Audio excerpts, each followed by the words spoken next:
भारताला जगावर वर्चस्व गाजवायचं नाही तर जगाच्या समृद्धीमध्ये सहकार्य वाढवायचं आहे. न्यूयॉर्कमध्ये भारतीय समुदायाला संबोधित करताना पंतप्रधान नरेंद्र मोदी यांचं प्रतिपादन. भारत आज संधींची भूमी. मानव केंद्रित विकासाच्या माध्यमातून विकसित भारत घडवण्यासाठी शिक्षण, कौशल्य, संशोधन आणि नवोन्मेषाच्या जोरावर भारताची वाटचाल सुरू. पंतप्रधान. भारत आणि अमेरिकेमधील संबंधांना नवी गती मिळाल्याचं सांगत बोस्टन आणि लॉस एंजेलिस इथं नवीन दूतावास सुरू करण्याची पंतप्रधानांची घोषणा.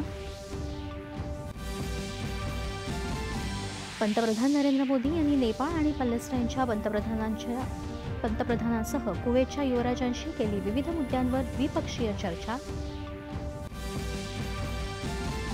धोरण स्थैर्य, नवोन्मेष आणि डेटा प्रशासनावर देण्यात येणारा भर लाभदायक असल्याचं सांगत भारतात गुंतवणूक करण्याचं पंतप्रधानांचं अमेरिकेतील तंत्रज्ञान कंपन्यांच्या प्रमुखांना आवाहन.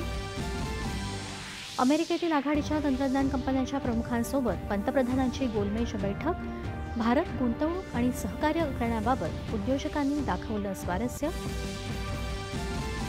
न्यूयॉर्कमध्ये संयुक्त राष्ट्रांच्या महासभेत भविष्यविषयक शिखर परिषदेला आज पंतप्रधान करणार संबोधित. उज्ज्वल भविष्यासाठी बहुपक्षीय उपाययोजना या संकल्पनेवर मांडणार विचार.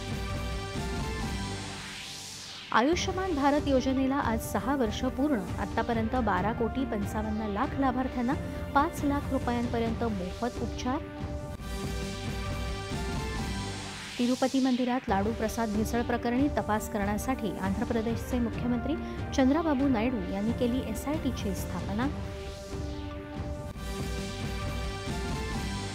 मार्क्सवादी नेते अनुरा कुमारा दिसानायके यांनी श्रीलंकेचे 9वे राष्ट्रपती म्हणून घेतली शपथ. पंतप्रधान नरेंद्र मोदी यांनी केलं अभिनंदन. आणि बुद्धिबळ ऑलिम्पियाडमध्ये भारताची ऐतिहासिक कामगिरी. पुरुष आणि महिला दोन्ही गटात पहिल्यांदा सुवर्ण पदकावर कोरलं नाव.